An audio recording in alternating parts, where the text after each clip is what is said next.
नमस्ते दोस्तों, आज हम आपको बूढ़ी महिला और उसके सोने के कंगन की कहानी सुना रहे हैं।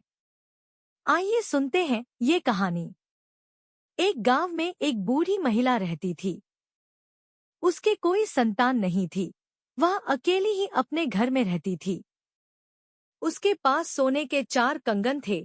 बुढ़िया को रोज यही डर सताता रहता कि कभी वह दिन में बाहर जाए तो पीछे से कोई चोर आकर उसके कंगन न ले जाए। और अगर कहीं रात में वह गहरी नींद में सो गई और चोर आकर उसके कंगन ले गया तो क्या होगा। इस डर की वजह से उसे ना तो उसे दिन में चैन था और ना ही रात को नींद। एक दिन उसने सोचा, क्यों ना वह अपने कंगन को जंगल में किसी पेड़ के नीचे छिपा दे, जिससे वह दिन में आराम से कहीं भी आ जा सकती है और रात को अच्छे से सो भी सकती है।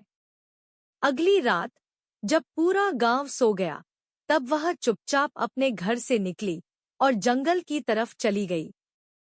वहां एक बड़े पेड़ के नीचे गड्ढा करके उसने अपने कंगन उसमें छिपा दिए और घर वापस आकर सो गई।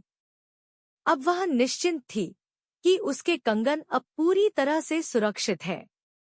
अगली रात जब वह सोने जा रही थी, तब उसने सोचा, आज पूरा दिन निकल गया, उसने कंगन नहीं देखे।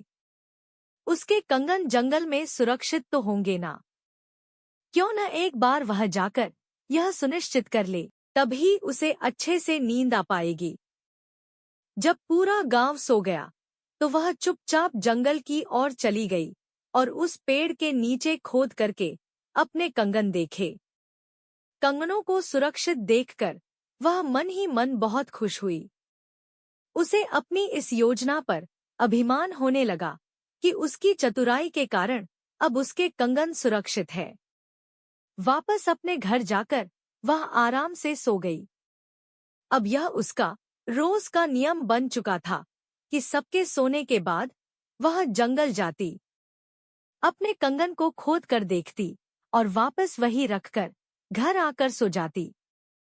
एक दिन एक चोर ने देखा कि यह बुढ़िया रोज कहीं जाती है, क्यों ना इसका पीछा किया जाए। एक दिन चोर ने उसके पीछे जाने का निर्णय लिया। जैसे ही बुढ़िया रात को अपने घर से निकली, चोर भी उसके पीछे पीछे चुपचाप चल पड़ा।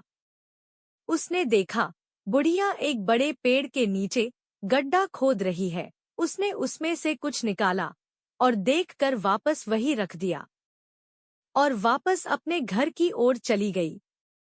बुढ़िया के जाने के बाद चोर ने जाकर उसी जगह पर खोदा तो उसे एक छोटा सा संदूक दिखा। उसने उसे खोल के देखा तो उसमें उसे सोने के कंगन मिले। यह देख चोर खुश हो गया। उसने संदूक से कंगन निकाले और उसे वापस वही दबा दिया और वहां से चला गया। अगले दिन नियमानुसार बुढ़िया फिर से कंगन देखने पहुंची, लेकिन कंगनों को वहां ना पाकर बुढ़िया के होश उड़ गए और वह वही बेहोश होकर गिर पड़ी। कहानी की सीख: अत्यधिक चिंता और लालच हमें खुद ही नुकसान पहुंचा सकते हैं। अगर आपको यह कहानी पसंद आई हो तो कृपया लाइक करें और अपने दोस्तों के साथ शेयर करें। और ऐसी ही मजेदार कहानियों के लिए हमारे चैनल को सब्सक्राइब करना न भूलें।